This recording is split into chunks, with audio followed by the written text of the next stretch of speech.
నిర్గమకాండం 12వ అధ్యాయం. మోషే అహరోనులు ఐగుప్తు దేశంలో ఉండగా యెహోవా వారితో ఇలాగు సెలవిచ్చెను. నెలలలో ఈ నెల మీకు మొదటిది. ఇది మీ సంవత్సరమునకు మొదటి నెల.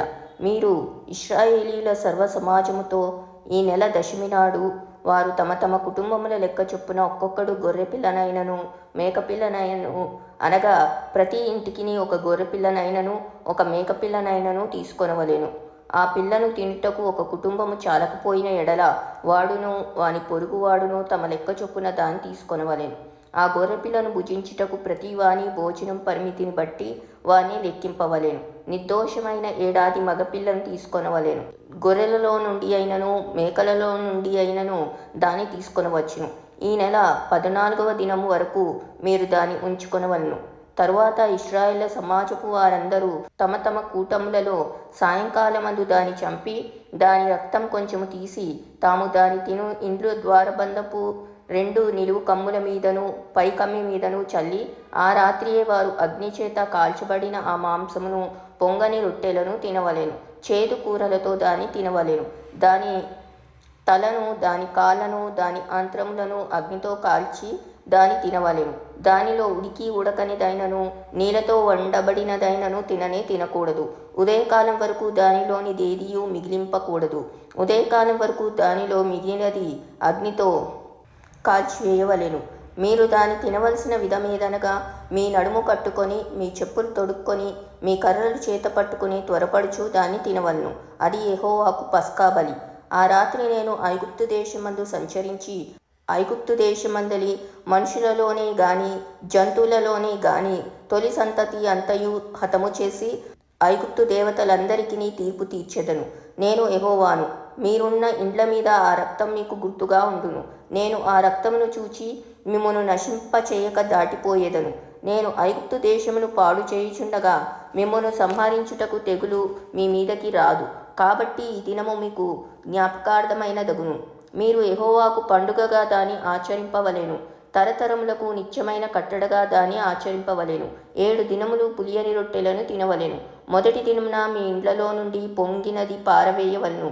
మొదటి దినము మొదలుకొని 7వ దినము వరకు పులిసిన దానిని తిను ప్రతి మనుష్యుడు ఇశ్రాయేలీయులలో నుండి కొట్టివేయబడును. ఆ మొదటి దినమున మీరు పరిశుద్ధ సంఘముగాను 7వ దినమున పరిశుద్ధ సంఘముగాను కూడుకొనవలెను. ఆ దినములయందు ప్రతివాడు తినవలసినది మాత్రమే మీరు సిద్ధపరచవచ్చును. అదియుగాక మరి ఏ పనియు చేయకూడదు. పులియని రొట్టెల పండుగను మీరు ఆచరింపవలెను. ఈ దినమందే నేను మీ సమూహములను ఐగుప్తు దేశంలో నుండి వెలుపలికి రప్పించి తిని గనుక మీరు మీ తరములన్నింటిలో ఈ దినమును ఆచరింపవలెను. ఇది మీకు నిత్యమైన కట్టడగా ఉండును. మొదటి నెల 14వ దినము సాయంకాలం మొదలుకొని ఆ నెల 21వ దినము సాయంకాలం వరకు మీరు పులియని రొట్టెలను తినవలెను. 7 దినములు మీ ఇండ్లలో పొంగినదేదియును ఉండకూడదు. పులిసిన దానిని తినువాడు అన్యుడే గాని దేశంలో పుట్టినవాడే గాని ఇశ్రాయేలీల సమాజంలో నుండక కొట్టివేయబడును. మీరు పులిసినదేదియు తినక మీ నివాసములన్నింటిలోనూ పులియని వాటినే తినవలనని చెప్పుమనెను. కాబట్టి మోషే ఇశ్రాయేలీల పెద్దలనందరినీ పిలిపించి వారితో ఇట్లనెను. మీరు మీ కుటుంబముల చొప్పున మందలో నుండి పిల్లను తీసుకొని పస్కా పశువును వధించుడి. మరియు హిస్సోపు కుంచె తీసుకొని పళ్ళెంలోనున్న రక్తంలో దాని ముంచి ద్వారబంధపు పై కమ్మికిని 2 నిలువు కమ్ములకును పళ్ళెంలోని రక్తమును తాకింపవలెను. తరువాత మీలోనెవరునూ ఉదయం వరకు తన ఇంటి ద్వారం నుండి బయలు వెళ్ళకూడదు. యెహోవా ఐగుప్తీయులను హతం చేయుటకు దేశ సంచారం చేయుచు ద్వారబంధపు పై కమ్మి మీదను 2 నిలువు కమ్ముల మీదను ఉన్న రక్తమును చూచి యెహోవా ఆ తలుపును దాటిపోవును. మేము హతము చేయుటకు మీ ఇండ్లలోనికి సంహారకుని చోరనీయడు. కాబట్టి మీరు నిరంతరము మీకును మీ కుమారులకును దీని కట్టడగా ఆచరింపవలెను. యెహోవా తాను సెలవిచ్చినట్లు మీకిచ్చుచున్న దేశమందు మీరు ప్రవేశించిన తర్వాత మీరు దీని ఆచరింపవలెను. మరియు మీ కుమారులు మీరు ఆచరించు ఈ ఆచారమేమిటని మిమ్మును అడుగునప్పుడు మీరు ఇది యెహోవాకు పస్కా బలి. ఆయన ఐగుప్తీయులను హతం చేయుచు మన ఇండ్లను కాచినప్పుడు ఆయన ఐగుప్తులోనున్న ఇశ్రాయేలు ఇండ్లను విడిచిపెట్టెను అనవలెనని చెప్పాను. అప్పుడు ప్రజలు తలలు వంచి నమస్కారము చేసిరి. అప్పుడు ఇశ్రాయేలు వెళ్ళి అలాగు చేసిరి. యెహోవా మోషే అహరోనులకు ఆజ్ఞాపించినట్లే చేసిరి. అర్ధరాత్రి జరిగినదేమనగా, సింహాసనం మీద కూర్చున్న ఫరో మొదలుకొని చెరసాలలోనున్న ఖైదీ యొక్క తొలిపిల్ల వరకు, ఐగుప్తు దేశమందలి తొలి పిల్లలనందరినీ, పశువుల తొలి పిల్లలన్నింటినీ యెహోవా హతము చేసెను. ఆ రాత్రి ఫరోయు అతని సేవకులందరినూ ఐగుప్తీయులందరూ లేచినప్పుడు శవం లేని ఇల్లు ఒకటైనను లేకపోయినందున ఐగుప్తులో మహాఘోష పుట్టెను. ఆ రాత్రి వేళ ఫరో మోషే అహరోనులను పిలిపించి వారితో, మీరును ఇశ్రాయేలీయులను లేచి నా ప్రజల మధ్య నుండి బయలువెళ్ళుడి. మీరు చెప్పినట్లు పోయి యెహోవాను సేవించుడి. మీరు చెప్పినట్లు మీ మందలను మీ పశువులను తీసుకొని పోవుడి. నన్ను దీవించుడని చెప్పాను. ఐగుప్తీయులు మనమందరము చచ్చిన వారం అనుకొని తమ దేశంలో నుండి ప్రజలను పంపుటకు త్వరపడి వాని బలవంతం చేసిరి. కాబట్టి ప్రజలు తమ పిండి ముద్దను తీసుకొని అది పులియక మునిపే పిండి పిసుకు తొట్టెతో దాన్ని మూట కట్టుకొని తమ భుజముల మీద పెట్టుకొని పోయిరి. ఇశ్రాయేలీయులు మోషే మాట చొప్పున చేసి ఐగుప్తీయుల యొద్ద నుండి వెండి నగలను, బంగారు నగలను, వస్త్రములను అడిగి తీసుకొనిరి. యెహోవా ప్రజల ఎడల ఐగుప్తీయులకు కటాక్షం కలుగచేసెను గనక వారు వారికి కావలసిన వాటిని ఇచ్చిరి. అట్లు వారు ఐగుప్తీయులను దోచుకొనిరి. అప్పుడు ఇశ్రాయేలీయులు రామాసేసు నుండి సుక్కోతుకు ప్రయాణమైపోయిరి.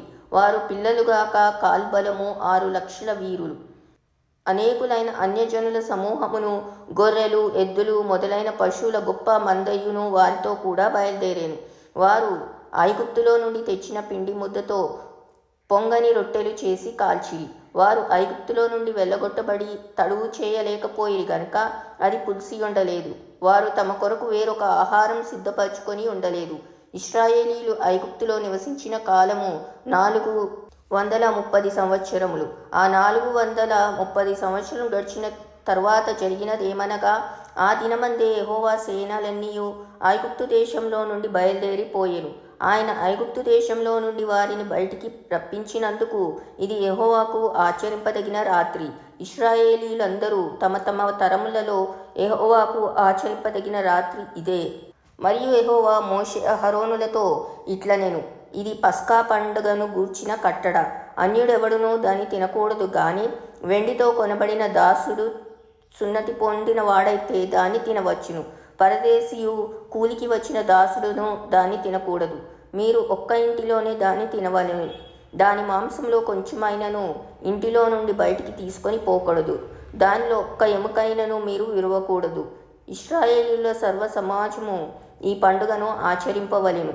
నీ యొద్ద నివసించు పరదేశి యెహోవా పస్కాను ఆచరింపగోరిన ఎడల అతనికి కలిగిన ప్రతి మగవాడు సున్నతి పొందవలెను. తరువాత అతడు సమాజంలో చేరి దాన్ని ఆచరించవచ్చును.